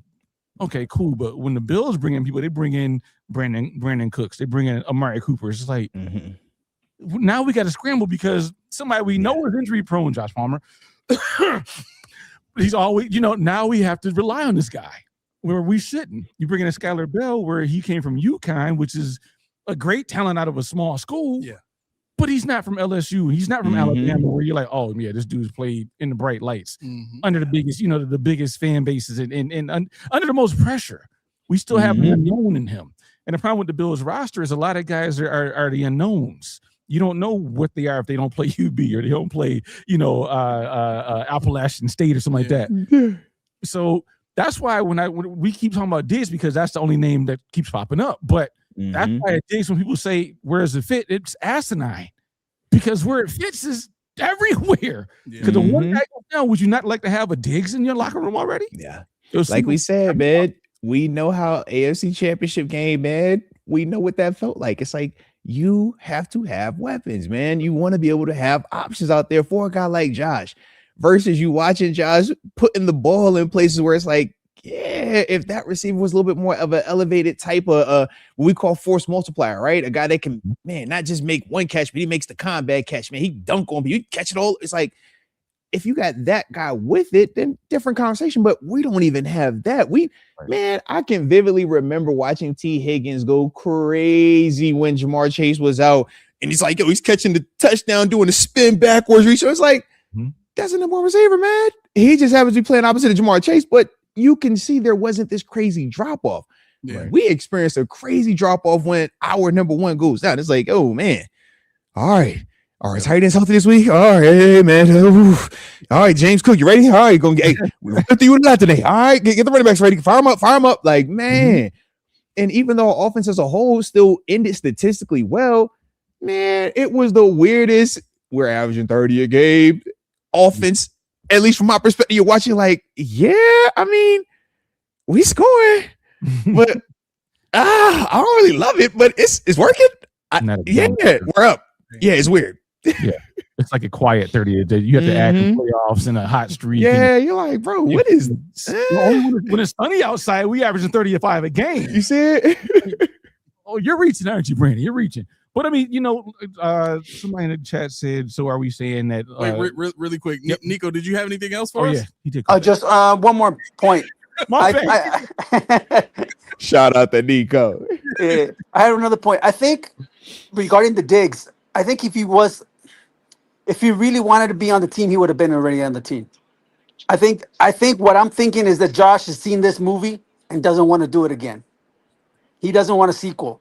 And I feel like they left in bad terms for whatever reason. We don't know the backstory. We don't know if they really got into it in the locker room or if they've had beef or they had words privately or whatnot. We just go off of what we hear and stuff like that on the news and the media and whatnot. But I've always said that Diggs was a regular season player, and never a playoff player. And if you look at his stats in the playoffs, even with New England, he was a no-show. Now you say, well, you can point it to the scheme. They could point it out to they went away from him when Joe Brady came on as the offensive coordinator because he was trying to go do a different route and a different, type of system, and that's fine.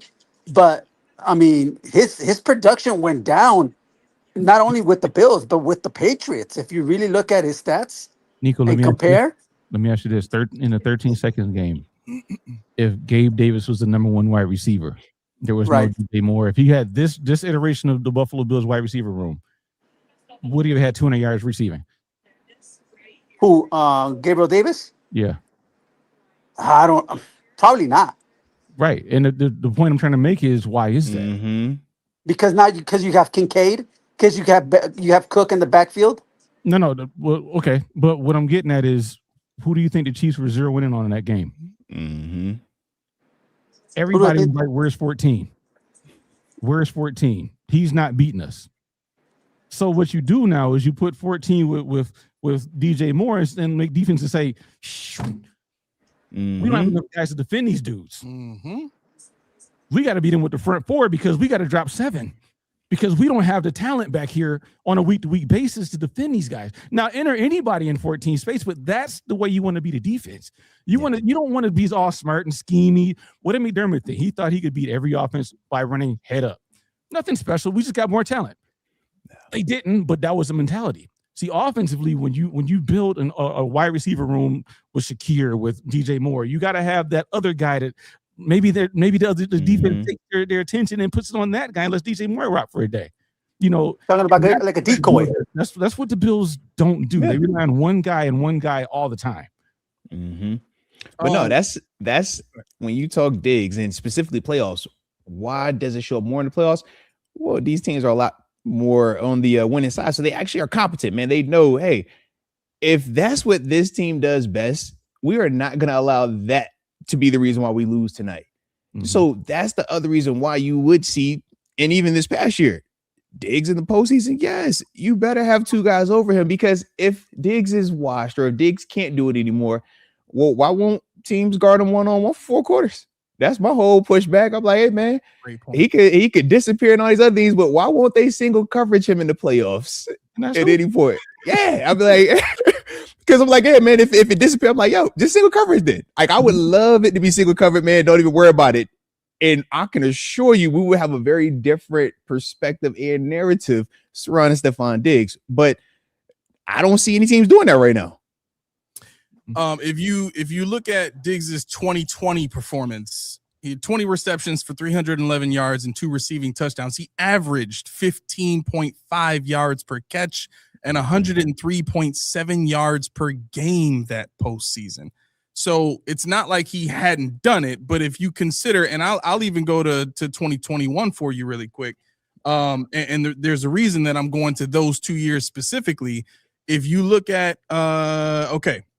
so In the 2 games they played, he had 9 receptions on 11 targets for 103 yards and 1 touchdown. He averaged 51.5 yards per game and 11.4 yards per catch.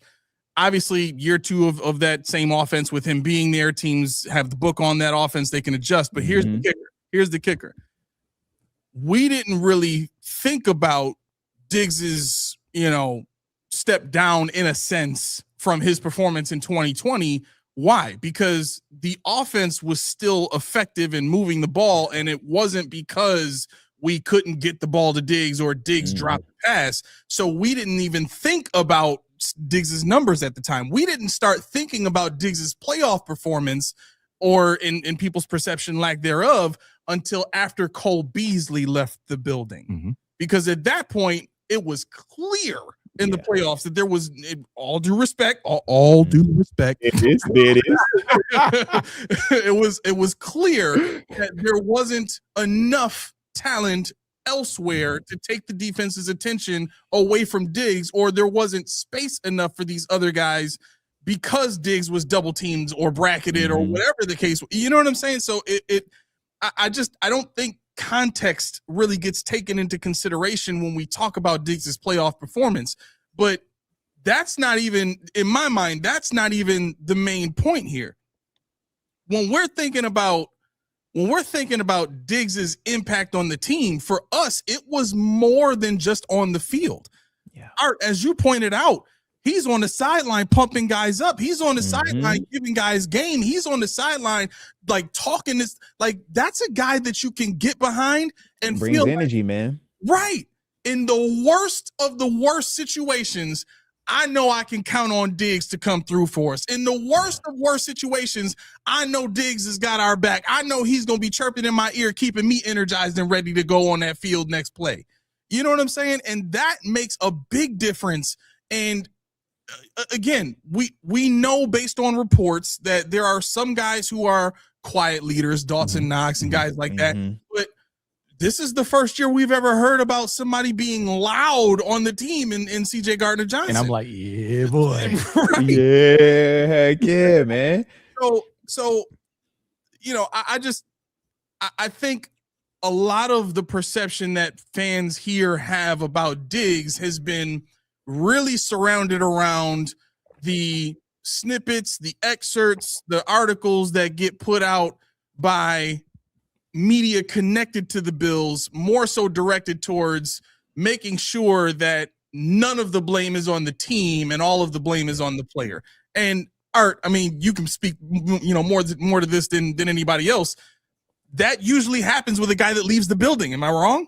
Hey, it's always easy when the guy leaves the building, man. He can't defend himself. You know this, because when he does, he just looks bitter, right? Oh, man, you just scoring X, man. We ain't trying to hear any of that. So you're absolutely right with that. But at the same time, it's like, man, I look at the other stops that Diggs has had specifically, and it's like, man, was he not productive in Houston? Right? We know what we just saw in New England. I didn't hear all these crazy reports about him being some bad teammate. So with that, it's like, man, I'm cool on all of this, like being scared of it just to be scared of it. I'm like, no. If it's giving you a reason for that, I think that's different. If he's going to other organizations and we're hearing negative, we're hearing, man, this, that'd be totally different. But that's not the case. Yeah. And I think that the thought of, man, what could go wrong versus, man, are we thinking about what could actually go right? We know what we're trying to get to.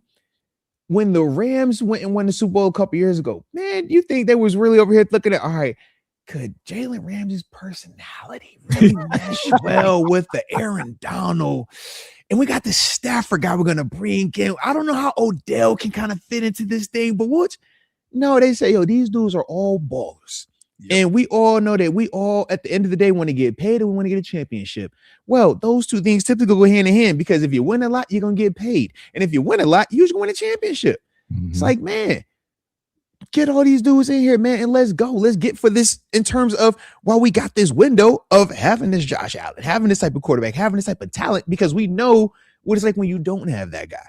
Yeah. And that's why for me, I'm like, why are we playing this long game? It feels like you played a long game at times. Like, we don't need to do that, man. Go all in. Yeah. Now. Like, stop waiting on it. Because we can see examples of that around the league. And that's the frustrating part at times, at least from my perspective. It's like, man, I get it. We're trusting this process we built, but I'm like, yo, man, go get that. Go Josh get is 30. it. Come on, man. Yes. You think about Josh Allen, and he's never had I don't think he's ever had a 40 touchdown passing. Think about it, man. Yeah. He had one receiver after 2020 through 23 that had 1,000 yards in a season, which is John Brown 1060 in 2019. Everything else was Stephon Diggs.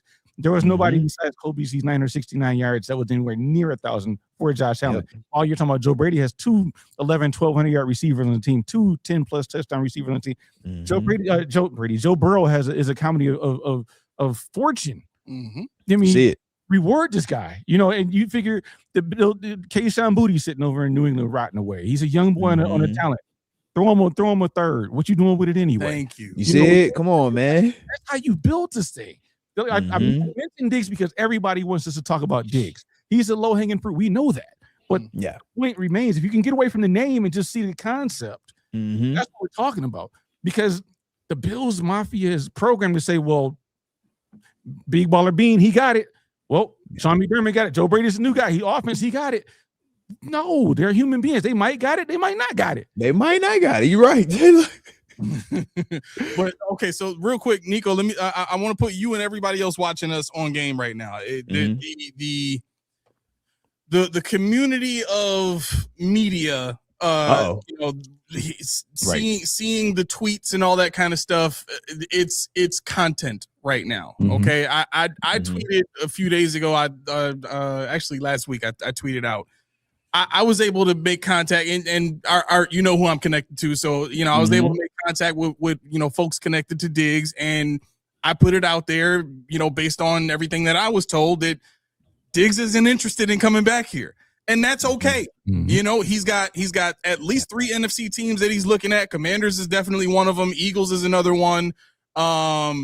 And the fourth one, the third and the fourth one, the third one escapes my mind right now. The fourth one I'm still trying to get. What about the Ravens? The Ravens, yes, the Ravens were one. That's definitely one I would think too. Yeah, the Ravens are definitely one of the teams. I think that was the only AFC team that was interested in Diggs. All the other 3 teams aside from that were. He wants to go home, so that makes more sense. Yeah. So with that being the case, I don't want to.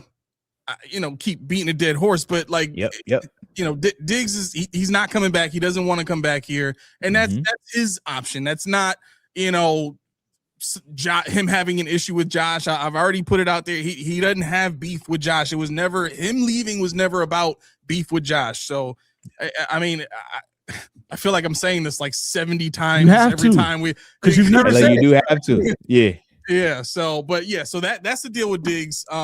Just so that everybody is aware of. Look. If you wanted us to talk about Tyreek Hill, that's all you had to say, man. All right, you could have just said, "Hey, how do you feel about Tyreek Hill?" All right, geez, all right, we could go to push the conversation that way. Then, all right, yeah.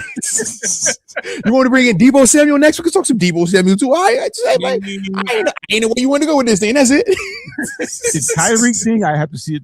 Tyreek is like stock to me. You never trade off the first indicator. You always need that indicator that shows you the proof.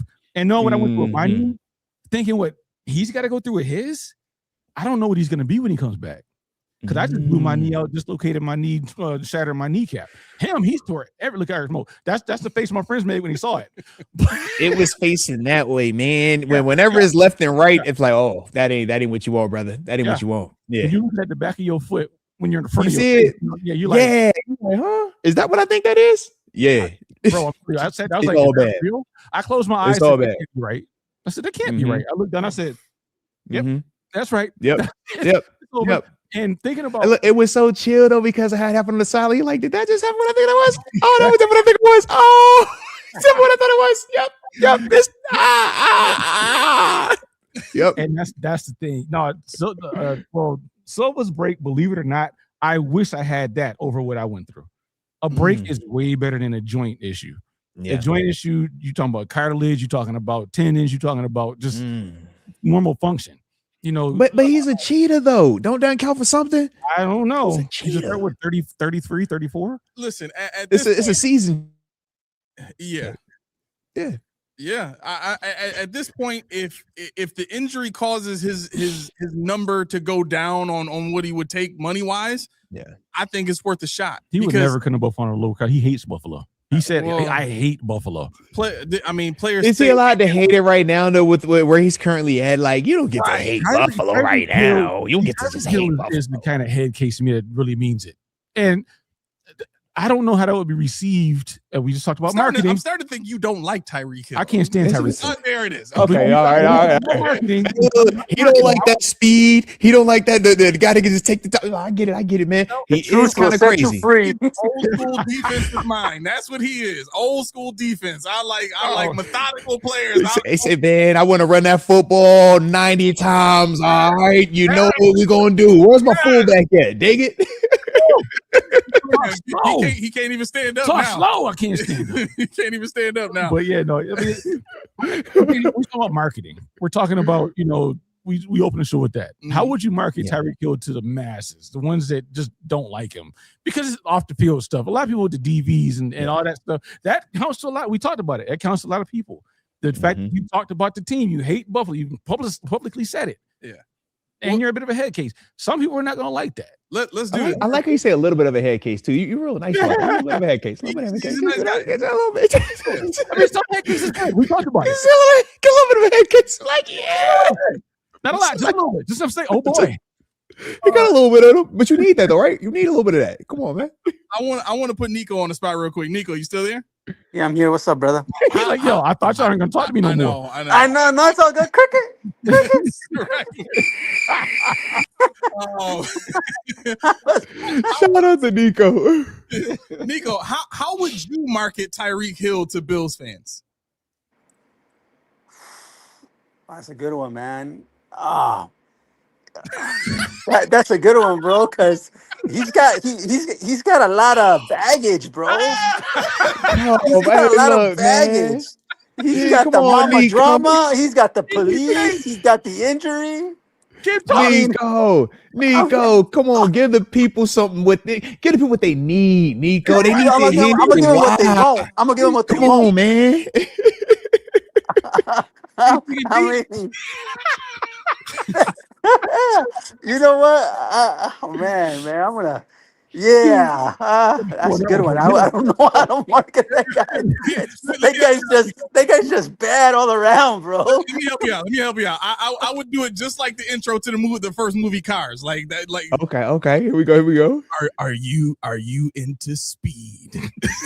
Like I would just start the conversation with speed. Like what else you say about Cheetah? You don't even have to say anything else. Yeah, he busted his knee, but I tell you what, I've seen what Adrian Peterson was able to do coming back from the injury. Ain't that the truth? Come on now. So with medicine today and how that is, I'm certain that players like Cheetah can come back and still have a large element of the same speed. If that's the case, let's say he's not 100% of what he used to be. If he's not 99 speed, can you give me 96 speed? Because 96 speed is still the fastest guy on this team and faster than most guys. Seriously, like that's Tyreek, man. Look, if you gonna pitch it with the cars, all right, I'm hitting them Suicide Squad. All right, you seeing I got a bunch of bad, I got a bunch of janky, I got a bunch of you don't really need to know all about they past, but just know when they all come here together. Hey, bro, it's a special dangerous group, all right? So that's how I'm going to look at it. That's how I'm pitching it, the Bills Mafia, all right? You need that, okay? It don't matter what your history is. He's here for a reason and one reason only, all right? The kick butt and take names. So let's go. Like, that's how we're pitching it, man. Aramis, you brought me up to that speed thing, man. I was like, you know what movie I thought about? The Keanu Reeves. If that boy goes over 30, over 60, I'm going to blow up. Hey, yo, can't go over 60. Now you can't slow it down now, all right? Better keep going fast. Slow down. Yeah, keep going, man. Can't slow down no more now. Slow down, that knee's going back out. You done?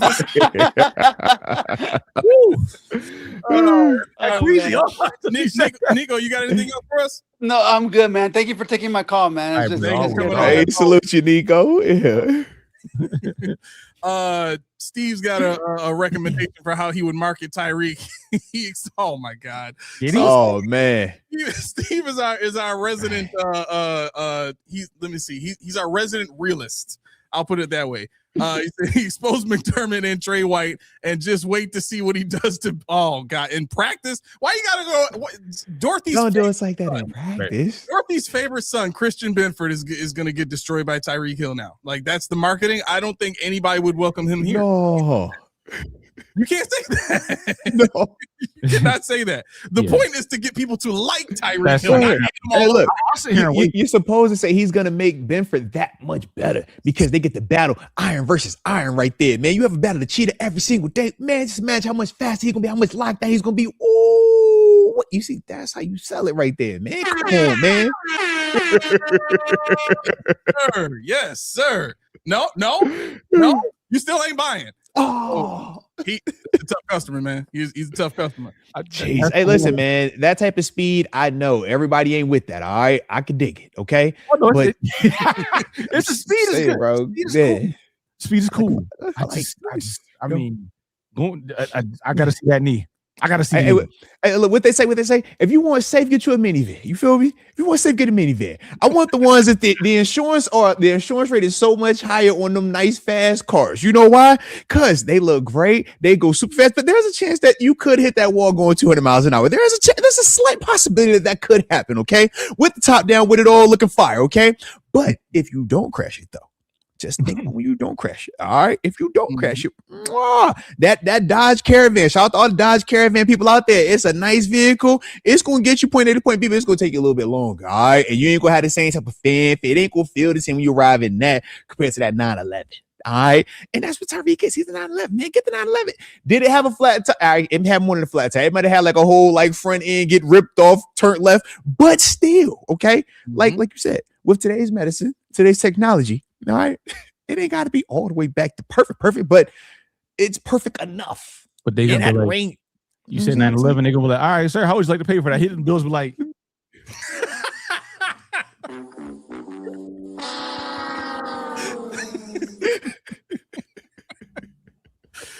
yeah. Cash credit, like we're thinking we gonna right You guys take credit. Can we burn it? You know that's always your response. How much you pay for? Ooh. What's funny thing about that was I got the hookup. The man, he hit me with the And I paying $2 bills. Look, what's your layaway situation look like? You got any layaway? Just ask for a friend. You do rent to own? Tyreek, like, nah. No. Talk to my man. Nothing of the sort. He be like, what Antonio Brown said when Bean called him? Yeah. He going. That's what I said too. Okay. Yeah. All right. So, we got a question for you from Somebody say you take EBT? Nico. Right. Oh, shout out to Sam. Oh, we already hit him up. We already giving instructions. Okay. Yeah, I saw it. Yeah. Let's go. We gotta give him his flowers in public. Became a member because we had Art on the show. He became a member. Like Sam is salute. For sure. He's been watching us for a while and like griefing us like heavy griefing us. Anything we say, he's like debating with us. And then you come on the show and now he's a member. So you already know what it's like, bro. Like you step into the room, it just lights up. I'll take it. Thank you very much. Man, let's go, man. Let's go. And look, good energy tonight, man. It's always good energy. Whenever we talk, man, you already know this, man. You know this. Yeah. No doubt. All right. We got a question from our resident realist here. Says ask Mr. Moats if he were another team, what defensive player would? I like this question. I tapped answer on this the whole time. I'm like, how would I answer? Okay. If you were another team, what defensive player would you trade a first round pick for? Oh, that's currently on our roster right now. That's what he's going for. Don't take the don't take the bait. Don't take the bait. That's fair. Oh, that's fair. And I will say this though: the two people that I would put in the conversation are Greg and Ed. But the thing that I feel like keeps them out of it is the contracts already. It's like, man, when dudes already have nicer contracts, to get a first, your production also has to kind of be out of this world. And the consistency part with it, and not saying that they haven't produced and they haven't been good players for us, but when we're talking about for teams, man, they look at that first round draft pick as like their lottery ticket, as man, this is the key, the chip that could change the franchise. not everybody's trying to give that up for what some might deem as just really good players versus great players. And I think that that's the pushback at times. And I mean, even myself, when we looked at us not being in the Myles Garrett sweet states, it's like, oh, I get it, but it's like, man, do we just feel that good about everything? That room, you know what I mean? Like, where's the yeah. That's also, it's like, I get it, and I like the group as a whole, but in terms of just having that one guy that is worth another team saying, man, here, take my first round pick. I want that. The Dexter Lawrence of the conversation, right? The Myles Garrett of the conversation, the TJ Watts of the conversation, like the Roquan Smiths of the Fred Warner is like, yeah, to me, I don't think we currently have that guy. Do we got guys that could develop into that? I think so. But right now, man, that's a special type of player. Yeah. Like even offensively, outside of Josh and James, how many people are we legitimately saying, yeah, I give up one for that? Right. And even with James, there's people that look at James like, yo, you play running back. So off of the strength you play in that position, I can't do it. Yeah. So that's why I'm like, that first round draft pick, I'm like, yo, you got to be a different type of dude defensively to garner that one pick, man. But I'm hopeful though. I'm hopeful. Like, yo, we got some in the framework of it. Yeah. That was the safest answer I've ever heard. Good job. Hey, look, man. I was giving it to you. All right. Good job. I started. I ain't want to put it on. I'm like, hey, Hermes, how you feel about this, man? What would you say? No, yeah, you're right.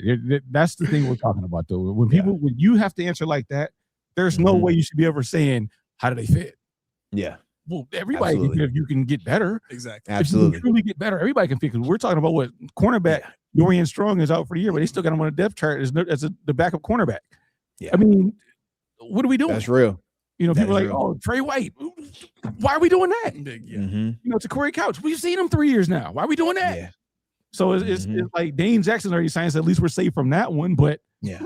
you know, otherwise, why are we doing that? AJ Epinesa got signed. Where do you go? I didn't hear where Was it Cleveland, right? Cleveland? Yeah. No, they kicked him out. Eagles. Oh, Eagles. Eagles. You're right. Get called. Yeah, Eagles. Yeah. No, and that's the thing. Like I want to be like that. So I want to be like, yo, how do we play all these players? Anybody want to throw a draft pick? We got too many people. Mm-hmm. Anybody want one? Because I can't play them all. They just too good. Yeah. Well, like I said, that's for sure gonna be Philly. Like, yeah, man. He's like, yo, let me get that because I know you can't pay all this. You can't pay all this. Everybody's waiting. Yeah. No. Jordan Davis. Ha ha. Okay. All right. Ha ha. Oh, we got Quinyon Mitchell. Ha ha. Just wait 2 more years. Uh-huh. Yeah, and that's what we're talking about. You know, in Jacksonville, you're talking about Walkers and people like that. You're like, yeah, maybe they can't afford it. Then we can swoop right on it. But that's where you got to get your cap right. Because you got to have that cap to get it across the finish line. Yeah. Art, last thing for me, I remember watching the Arizona Cardinals press conference when they fired Gannon.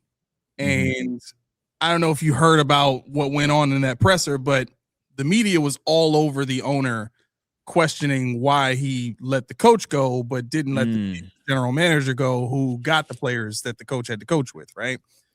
And looking at the construct of the team now, I know us on this show have been very critical of you know, it basically in the same fashion of, you know, why is Bean still here when he's been part of, you know, all that stuff, right? But the thought that brought me to was when you're thinking about going forward from that point, and you're thinking about the approach that the Bills have taken this season of we just need one number one wide receiver. Yeah.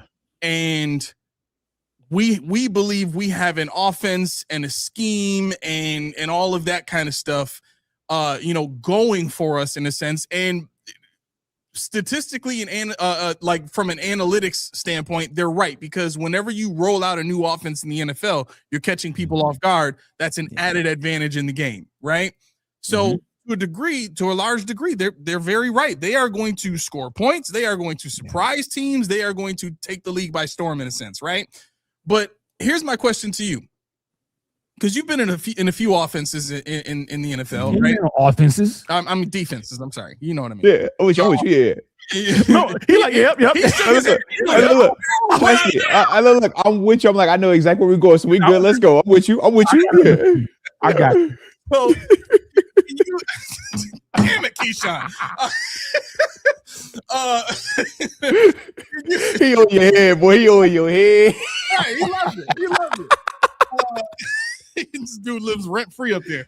All right, can you talk about the level of pressure that falls upon the players and coaches in those moments, because it's almost like it has to work in a sense, right? Like there is no, because you don't really get a second chance if your offense or defense doesn't really work in the first year, because after that team's got a book on you, right? No, facts on that, man.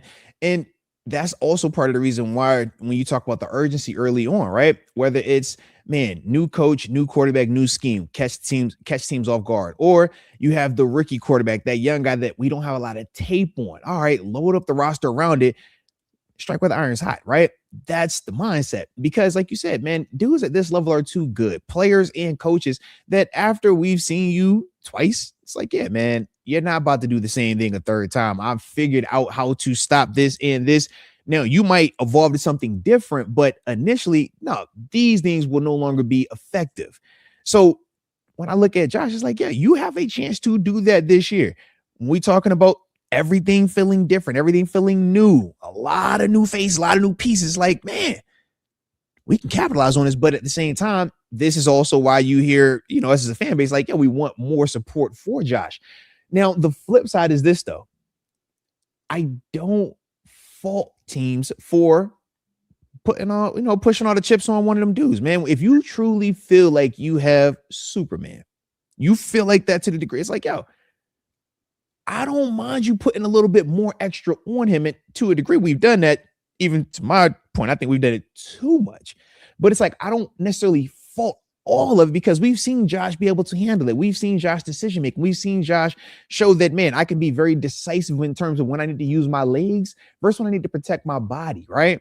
And those are the things where it's like, I like the overall evolution of it, but as a whole, do we have to have it on all Madden mode every single time? Like, thank you. We know he's capable of that, but it's just like, man, I don't want to have my bulletproof vest take 100 rounds to know that it can take 100 rounds. Sometimes, like, man, what if we just hide behind that wall? Can that work just as effective? Like, man, what if instead of going left, what if we just went right? All right, and went in the armor of the car? Like, that works just as well, man. Versus, man, what if it doesn't work this time? What if that 99 shot does go through? Like, that's how I look at the Josh thing right now, and that's how it's realistically been since the Diggs situation. It's like, man, we don't really put a lot around him. But at the same time, this is Josh. And if he's going to still be the guy that he feels like he can be, and he still doesn't complain about it, that's the other side organizationally. It's like, well, what's the incentive? What creates that urgency? And I think that that's also a little bit of the pro and con to Josh kind of being as just a good leader and good teammate that he is.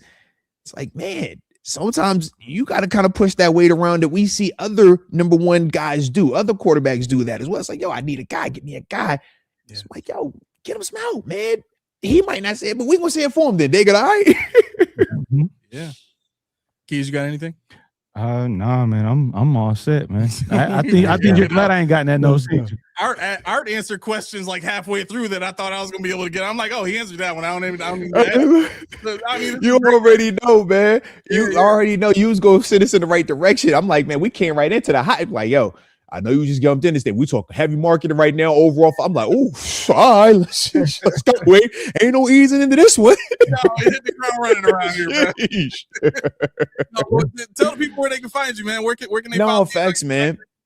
Facts, man. So I'm all on YouTube, man. You already know that, man. Type my name in, you will see the work, man. Also, my website, arthurmotes.com, man, has a lot of the information up there. I'm on all social media platforms, man. So check me out up there. Just type my name in, you'll see me up there. And yeah, the presence is there, baby. But other than that, man, I always appreciate the opportunity, man, to come kick it. And look, and even when you be switching up who I'll be up here with, all right? Either way, it's a blast. So shout out. Let's go. moving parts. Let's go. And look, I can hop on the moving train. All right, hey, all right, but you know what I'm saying? Hey. Yeah, definitely. Let's go. As always, bro, I really appreciate you, coming on with us. I have a great time every time we have you on, and every time, man. You already know, man. Much respect. Yes, thank you so much for coming on, man. You have a great night. You too, man. See you later. Hey, man, y'all too, man. Appreciate y'all both, man. All right, take care, man. Straight up.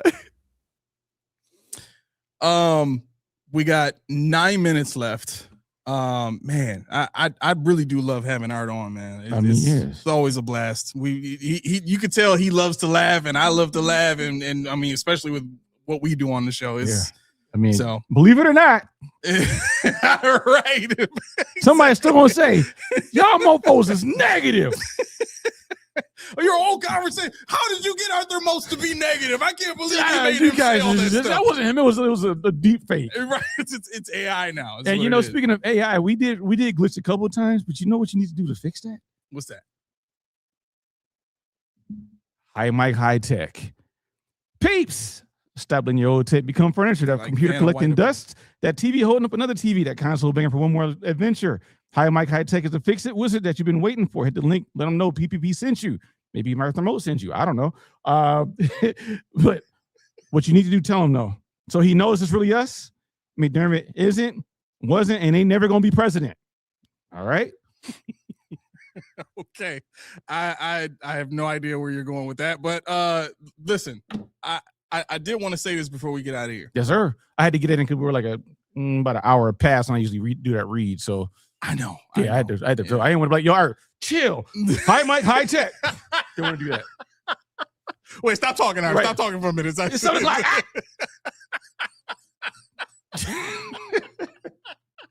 you going Art? How you can't do it? We don't know each other like that yet. Oh my gosh. But yeah, I wanted to say this too.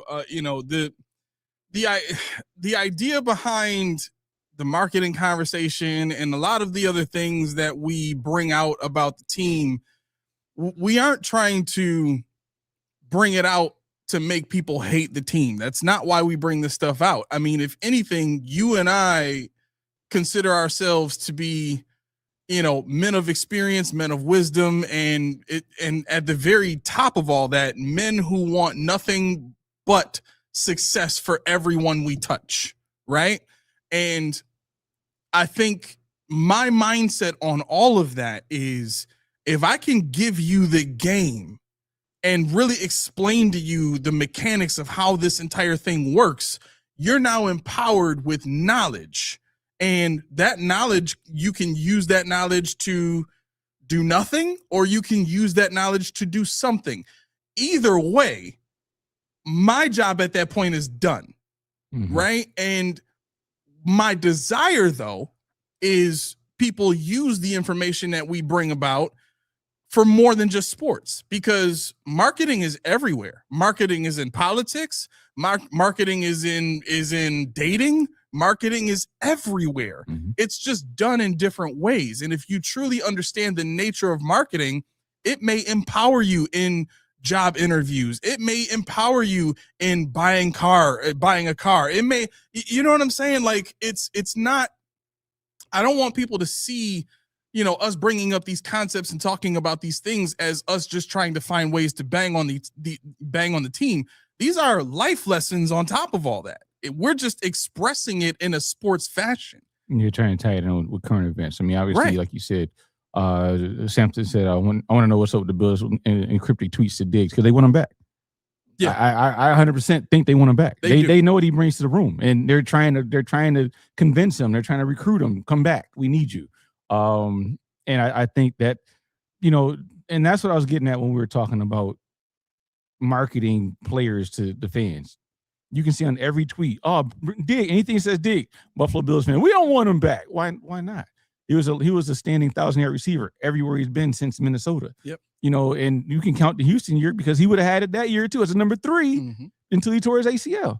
But further than Diggs, you're talking about guys that fit that mold, the route running. Like we talked about Tyreek Hill. Tyreek Hill's got that speed. He's got the cheetah speed, but Tyreek Hill was manufactured into open spaces. where a guy like Stephon Diggs would take a press coverage and not make it look like it. Yeah. And that's to me more valuable than the speed. I want the speed, don't get me wrong, but a guy that you can depend on to press break and run a crisp route would do Josh wonders. Exactly. So that's why he keeps doing it, because he was available, and that's the skill set that I value the most. Whereas the Bills have valued the big possession guys all the time. Yeah. What you really want to hope for, like if you're not soured on Diggs completely, what you want to hope for is that talks break down with these other teams, and he's in a position where the Bills' job is starting to look better and better every day, right? Mm-hmm. That's what you want to hope for, because the players are reaching out, and we already know that Diggs didn't leave because of the locker room. He left because of coaching decisions, right? Mm-hmm. So, I mean, I'm with you. I think that is the absolute best option, and I think this is where Diggs belongs at the end of the day. Let's go get a chip. We finally got you another receiver across from you to help both of you guys get each other open, and all of the other weapons that we've added onto the offense to really accent you guys. I mean, imagine Diggs, Moore, Shakir, Kincaid, and Cook on the field at the same time. That's just the 13 formation. That doesn't include Dime. That doesn't include, you know what I'm saying? Like, it doesn't include anything else. So, I think the groundwork is there for something like that to happen. It just really comes down to the other opportunities and whether or not they work out for Diggs or not. Yeah. Real quick, Dank said, "What do y'all think about DeAndre Hopkins?" I'm okay. Me personally, I don't really need him. Yeah, I don't think he's as crisp as Diggs as far as his route running ability, and I think that's a big part of the reason why he hasn't been primarily an outside receiver for the teams that he's played on, and his athleticism was a big part of his game too. Mm-hmm. And at his age, I don't think that's there either. Right. You know what I'm saying? Otherwise, I think he would have been more productive in the places that he's been, because he's been the best or the second best receiver on the last 3 teams that he's been on. Yeah. So yeah, and people that assume that Diggs and all the other guys are washed because they're not signed because they don't want to sign. Right. They don't want to go to mini camp. They don't want to go to training camp. They don't want to go to OTA. They don't want to do that stuff. They want to wait until it's all over and then sign. Or somebody gets hurt and they're like, ha ha, that's it. You really need me now. Yep. My prices went up because the supply and demand just took a hit on your side. There's something else the folks need though. It is because if you have this, then you don't need Diggs because nobody's going to get hurt. So let's and you can't be soured on something so sweet either. You can't be soured on something. Damn it! You're making me look at the bottle and say, "I'm looking at the bottle doing this now." What are we talking about for guys that don't know? Reed's tea. I'm going to do the original Reed. Oh snap! 1 part refreshing, 1 part delicious, 2 parts healthy. That's what you expect. But there's only 4. Count on 4 ingredients. I don't drink tea, but let me tell you, that's a good drink there. What you doing? Head over to Reed's, get yourself a supply by the case, or they don't sell individual case. Why would you do that? Because they don't sell individuals anymore. Get the case. But what do I know? They probably do. I'm just trying to make you get the case. See for yourself. Go to the store. If they have the individual, we'll know you bought the individual because they'll be out and we'll still have cases in there. But I digress. Reed's Tea, the best tasting tea this side of town. Click the link in the description below. Let them know that PPP sent them. All right. You heard that. That means it's time for the music. Put that up just a little bit so you can hear it. Just a tippy tad.